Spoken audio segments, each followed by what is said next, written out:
So what if we had a truck or a bunch of trucks, and inside the trucks we have boxes, and the boxes are carrying money. So we're going to make this interesting, and we're going to talk about trucks that are delivering money. And these trucks are being loaded, right? They're being loaded at their warehouse. And from the warehouse, they're shipping out the money to different places. So they're shipping out money to the government, right? Because the government needs money, and they're shipping it out to stores, right? And I don't know, to people, right? People. And of course, some of the money also has to go back to the warehouse, because all of these entities, from the government to people to the warehouse, need the money to survive, to function. So it's not too hard to understand this whole setup, right? But it actually bears a striking resemblance to our own circulatory systems. So let's take a look at what our circulatory system looks like.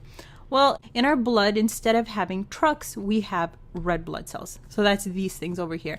And these red blood cells carry lots and lots of oxygen. And so the oxygen is kind of like money in this situation. But the oxygen doesn't just float around in the red blood cell willy-nilly. Instead, it's really neatly packaged and really neatly bound to hemoglobin. So hemoglobin is this molecule in the center, and you can see that each molecule of hemoglobin is bound to 4 molecules of oxygen. Okay? And just like the trucks were loaded up at the warehouse, these red blood cells are loaded up with oxygen at a warehouse of sorts. And so first, the red blood cells are loaded up with oxygen at the lungs, and then after being loaded up, they're sent to the heart, which pumps the red blood cells out to the rest of the body. Okay, so now these red blood cells are filled up with oxygen, which they then deliver to all of the different organs and tissues throughout the body. So for example, they deliver oxygen to the brain, right? Because the brain needs lots and lots of oxygen, to the kidneys, right? To the kidneys, to the skin, and of course, some of the oxygen, or actually a lot of the oxygen, has to come back to the heart, right? And to the lungs. So all of the organs, all of the tissues, all of the cells in our body absolutely need oxygen to survive and to function. And that's what makes it so important.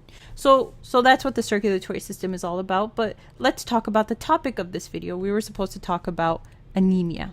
So what is anemia? Well, anemia is a shortage or a reduction in the number of red blood cells.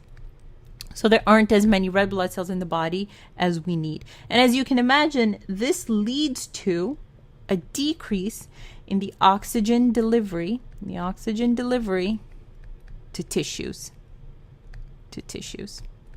Okay? And really, it's the decrease in the oxygen delivery to the tissues that accounts for all of the symptoms of anemia. So for example, if there's not enough oxygen being delivered to the brain, you get symptoms such as fatigue, right? So you start to feel really tired, right? Dizziness. A person can start to feel really dizzy if their brain isn't receiving enough oxygen. And it can become really difficult, right? Difficult to think and to concentrate.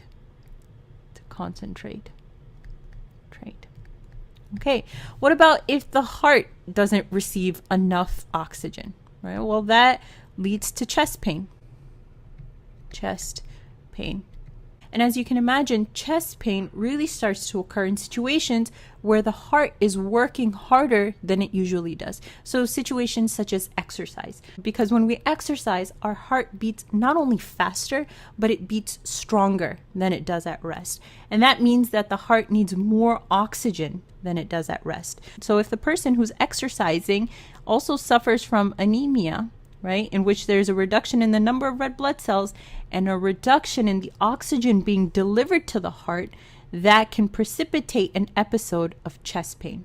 And that also happens in situations of emotional stress, because we know that when we're freaking out, our heart starts to beat really fast. And of course, that means it needs more oxygen. And again, chest pain becomes a problem. And another thing that happens is when there aren't enough red blood cells, the skin starts to appear pale. That's called pallor. Okay, when the skin kind of loses its color, that's called pallor. So I made a big fuss. I made a big deal to say that oxygen is really important for the functioning and the survival of all the tissues in the body. So you better believe that the body recognizes immediately when there isn't enough oxygen being delivered to the tissues, and it does its absolute best to fix that problem.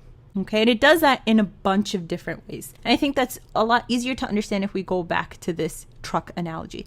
So what if you were the manager of this whole system and all of a sudden your customers, the government stores, and the people weren't getting enough money because there was a shortage in the number of trucks? What would you do? Well, you might start off by saying, hey, we need to increase the amount of money that we pack into each of these trucks, so that each truck is carrying more money. And that would be a great idea. But after a short while, you'd recognize that, hey, the trucks are packed full of money. They can't hold any more. So you got to come up with another solution. And that other solution might be to make these trucks drive faster. So you would increase the speed at which these trucks are traveling so that they can reach the customers more quickly, turn right back around, get loaded up with money at the warehouse, and then go right back out there to deliver that money once again. So you'd be increasing the speed of the trucks to increase the amount of money being delivered per unit time would also be a good idea. And finally, when you have a second, you'd get right on the phone with the guy who supplies you with your trucks, and you tell him to increase his production